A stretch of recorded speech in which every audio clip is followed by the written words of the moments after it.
आज हम RBSC 10th class की प्रश्नावली 4.2 पढ़ने जा रहे हैं। इसमें आपके असमीकाओं को हल करना बताया गया है। अब देखिए इसका एग्जाम्पल एक, इसमें अक्स लेस देन इक्वल टू 2, इसको हमें हल करके इसका छायांकित भाग हमें शो करना है ग्राफ के अंदर। अब देखिए जिस असमीका के अंदर y का पद नहीं है हम उसको 0 मान लेंगे, तो यहाँ पर y का मान 0 होगा और x का मान क्या होगा इस असमीका के द्वारा x बराबर 2। तो हमारे पास एक बिंदु आ गया जिस बिंदु का नाम a होगा। इसके निर्देशांक होंगे 2 और 0। हम इस 2 और 0 को निर्देशांक ज्यामिति में शो करेंगे। अब देखिए जो बिंदु ए दे रखा है इसमें y का मान तो 0 है। इसका मतलब ये होगा इसमें भाई ये बिंदु है ना अक्ष के ऊपर होगा जहां पर y का मान सदैव 0 होता है।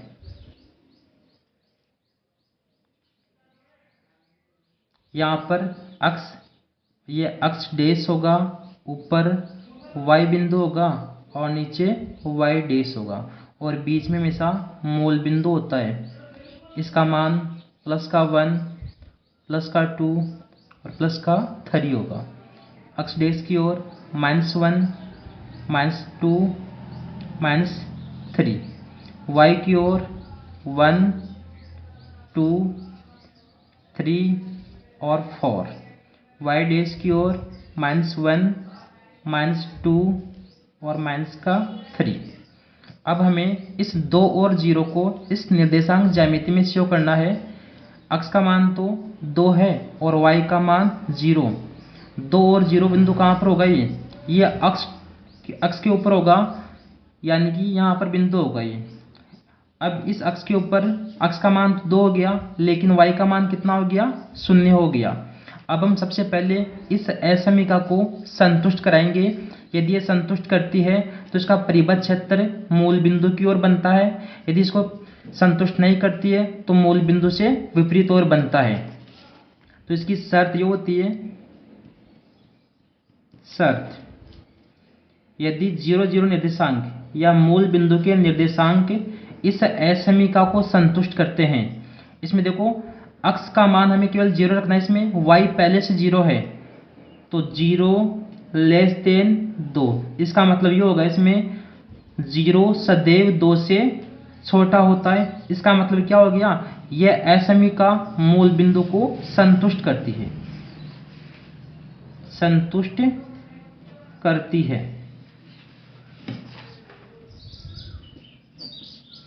संतुष्ट करती है तो इसका परिबद्ध क्षेत्र हमेशा मूल बिंदु की ओर बनेगा। तो हमारे पास देखो 2 यहाँ पर आ गया था, ये इसके समांतर एक लाइन आएगी।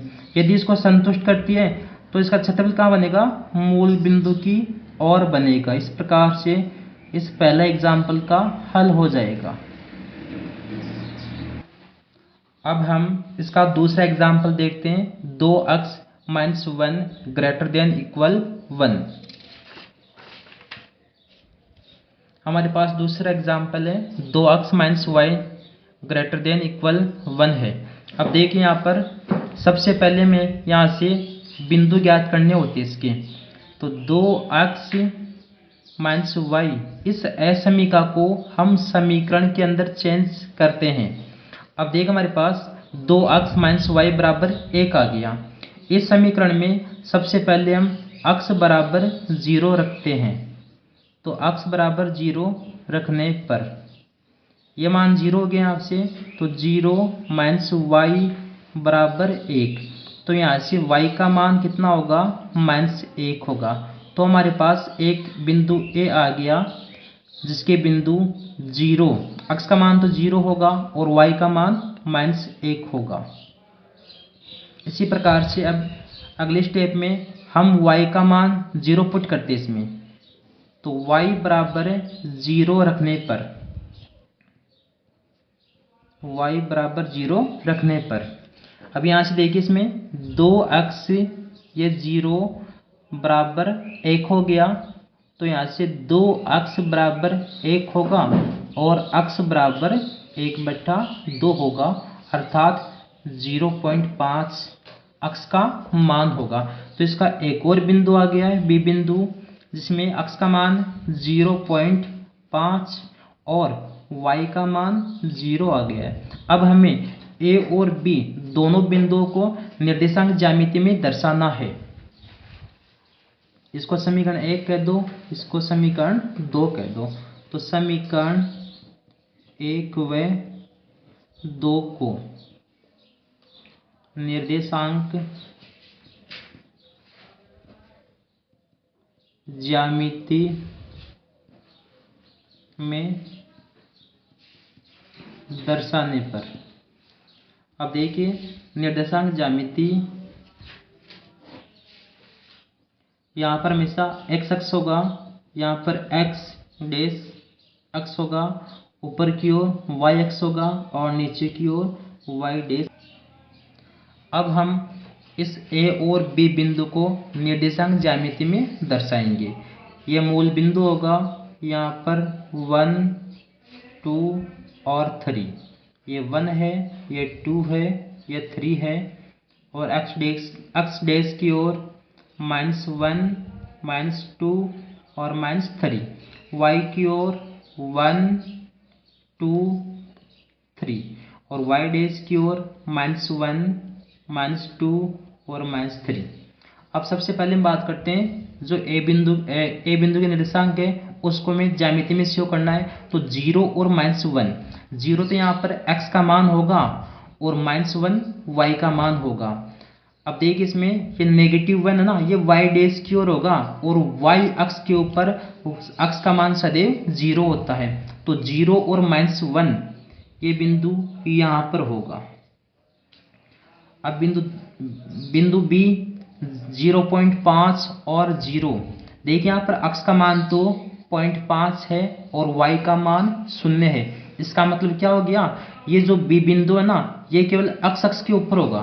ये बिंदु कहाँ पर होगा, केवल x अक्ष के ऊपर होगा। x अक्ष के ऊपर y का मान सदैव कितना होता है, 0 होता है। और ये 0.5 प्लस की संख्या है, तो ये देखिए 0.5 0 और 1 के बीच में संख्या होगी, तो ये बिंदु यहाँ पर होगा। ये बिंदु यहाँ पर होगा। दोनों बिंदुओं को मिलाते हुए अपन एक लाइन ड्रॉ करते हैं स्केल की सहायता से। अब इसमें हमें इसका परिबद्ध क्षेत्रफल दर्शाना होता है। अब इस असमीका को सबसे पहले अपन संतुष्ट कराएंगे। 2x - y > 1। अब यदि यहाँ पर x और y का मान 0 रख दें, x का मान 0 को इसमें ये 0 हो गया, -y का मान 0 रखो और क्या होगा इसमें > 1 होगा। इसका मतलब क्या हो गया, 0 1 से बड़ा है। ये 0 0 निर्देशांक इस असमीका को संतुष्ट नहीं करते क्योंकि इसमें 0 कभी 1 से बड़ा नहीं होता है। इसका मतलब ये हो गया इसमें ये 0 0 इस असमीका को असंतुष्ट करते हैं। यदि ये 0 0 असमीका को असंतुष्ट करते हैं, इसका मतलब क्या होगा, इसका परिबद्ध क्षेत्रफल हमेशा मूल बिंदु से विपरीत ओर होगा। तो इसका परिबद्ध क्षेत्रफल मूल बिंदु से दूर की ओर जाएगा। तो इस प्रकार से ये एग्जाम्पल नंबर 2 भी कंप्लीट हो गया है। यदि इसको संतुष्ट करता है तो इसका परिबद्ध क्षेत्रफल क्या होगा, हमेशा मूल बिंदु की ओर जाता, तो इसका आंसर इधर की ओर होता। ये एग्जाम्पल नंबर 2 कंप्लीट हो गया है। अब हम एग्जाम्पल 3 पढ़ते हैं। अब देखिए यहाँ पर आपको जो ये 2 खड़ी लाइन है ये हमेशा मोड कहलाती है, इसको अपन मापांक कहते हैं। इस मापांक का रोल ये होता है, जो भी इस मापांक के अंदर संख्या होती है ना, उन सभी संख्याओं को ये मापांक हमेशा प्लस की संख्या में चेंज करता है। यदि हम इस y - x का मापांक को उठाएंगे तो इसका मान प्लस और माइनस दोनों संख्याओं के रूप में आएगा। तो देखिए मापांक हटाने पर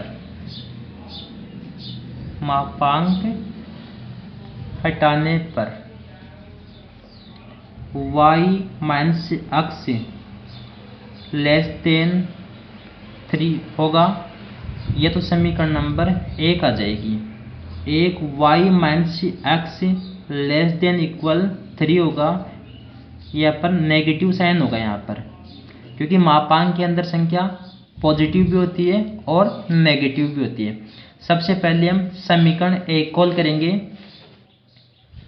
समीकरण 1 से अब देखिए यहाँ से y minus x less than equal 3, इसको हम समीकरण के रूप में चेंज करते हैं तो y minus x is equal 3 होगा। सबसे पहले यहाँ पर x का मान 0 रखते हैं, तो x बराबर 0 रखने पर अब देखिए यहाँ पर इसका मान 0 हो गया तो y बराबर 3 होगा। यहाँ से तो इसका बिंदु क्या होगा, हमारे पास एक ए बिंदु आएगा जिसका निर्देशांक 0, x का मान तो 0 होगा और y का मान 3 होगा। अब इसी समीकरण के अंदर एक बार y का मान y बराबर 0 रखने पर अब देखिए यहाँ पर इस y का मान 0 हो गया तो 0 माइनस एक्स और इक्वल 3 हो गया। तो यहाँ से x का मान माइनस का 3 आएगा। तो b बिंदु क्या होगा, यहाँ से x का मान तो -3 और y का मान 0 आ गया। तो हमें समीकरण 1 से निम्न दो बिंदु प्राप्त होते हैं। एक बिंदु तो ए हो गया, इसका मान है 0 और 3, और एक दूसरा बिंदु बी है जिसका मान माइनस का 3 और 0 है। अब हम समीकरण 2 कॉल करेंगे। समीकरण 2 से देखिए समीकरण 2 माइनस वाई माइनस एक्स और लेस देन इक्वल 3। यदि हम इस नेगेटिव चिन्ह से y को गुणा कर दे तो माइनस वाई और प्लस का x लेस देन इक्वल 3 होगा। अब इसको समीकरण में चेंज करेंगे अपन, तो y माइनस का y plus x is equal 3 होगा।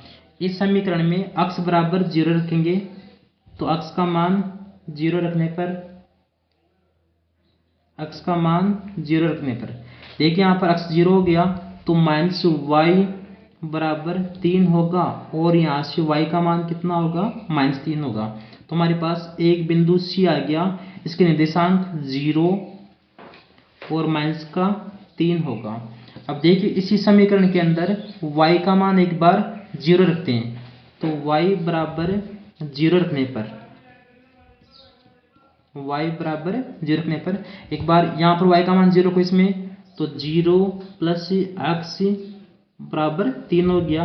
तो यहाँ से x का मान कितना आ गया, 3 आ गया। अब देखिए हमारे पास एक तो C बिंदु आ गया और एक D बिंदु आ गया। D बिंदु में x का मान तो 3 होगा और y का मान 0 होगा। तो हमारे पास समीकरण 2 से एक तो C बिंदु आ गया जिसका निर्देशांक 0 और -3 है, और एक D बिंदु आ गया इसका निर्देशांक 3 और 0 है।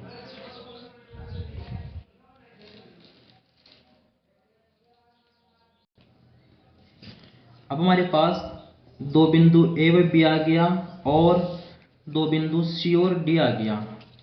हमें समीकरण 1 से प्राप्त बिंदु, समीकरण 1 से प्राप्त बिंदु A का मान है 0 और 3, B का मान है -3 और 0। सबसे पहले हम समीकरण 1 से प्राप्त बिंदुओं को निर्देशांक ज्यामिति में दर्शाएंगे। ये x अक्ष होगा और यहाँ पर x डैश होगा, ये y अक्ष और यहाँ पर y डैश। यह मूल बिंदु 0 होगा, यहाँ पर 1 2 3 4 और 5। इधर x का मान नेगेटिव में होगा तो -1 -2 -3 -4 और -5 हो गया। y के ऊपर 1 2 3 4 और 5, y डैश के ऊपर -1 -2 -3 और -4 और -5। सबसे पहले हम समीकरण 1 से प्राप्त है, जो a बिंदु है उसके निर्देशांक 0 और 3 है, यानी कि इसमें x का मान तो 0 है और y का मान 3 है। अब देखिए x का मान 0 कब होता है, ये हमेशा y अक्ष के ऊपर बिंदु होता है।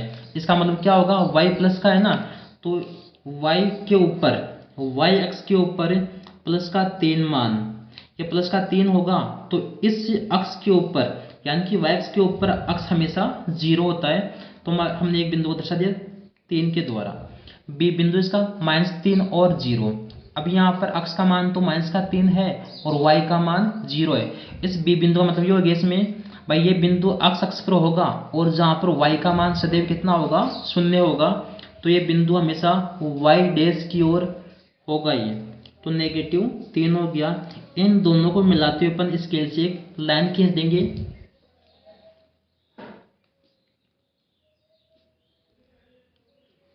अब समीकरण 2 से प्राप्त बिंदु को भी हम इसी निर्देशांक ज्यामिति में दर्शाएंगे।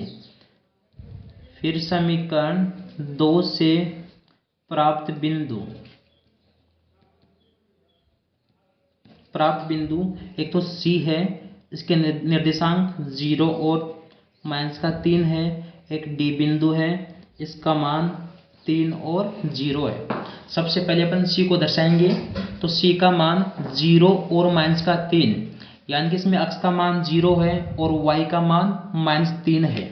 इसका मतलब ये हो गया ये c बिंदु y अक्ष के ऊपर होगा और जहां पर x का मान 0 होगा, तो -3y का मान y डैश की ओर होता है, तो ये बिंदु इस जगह होगा।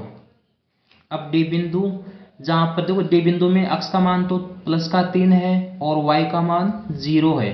ये बिंदु x अक्ष के ऊपर होगा और ये भी x की ओर होगा, न कि x डैश की ओर होगा, तो 3 ये बिंदु x के ऊपर होगा। ये इन दोनों बिंदुओं को फिर से अपन स्केल से मिला देंगे। अब जो आपको असमीका दे रखी थी, उस असमीका को सबसे पहले अपन संतुष्ट कराएंगे, तो y minus x less than equal 3 हो गया। इसमें आपको x और y के मान 0 रखने हैं, y 0 हो गया और x भी 0 हो गया।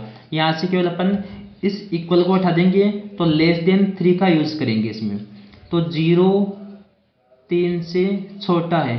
इसका मतलब ये हो गया 0 3 से सदैव छोटा होता है, तो ये मूल बिंदु इस असमीका को संतुष्ट करती है, संतुष्ट करता है। इसका मतलब क्या हो गया, इसमें जो इस असमीका का जो परिबद्ध क्षेत्रफल होगा वो हमेशा क्या होगा, मूल बिंदु की ओर होगा, अर्थात इस लाइन से मूल बिंदु की ओर इसका परिबद्ध क्षेत्रफल होगा।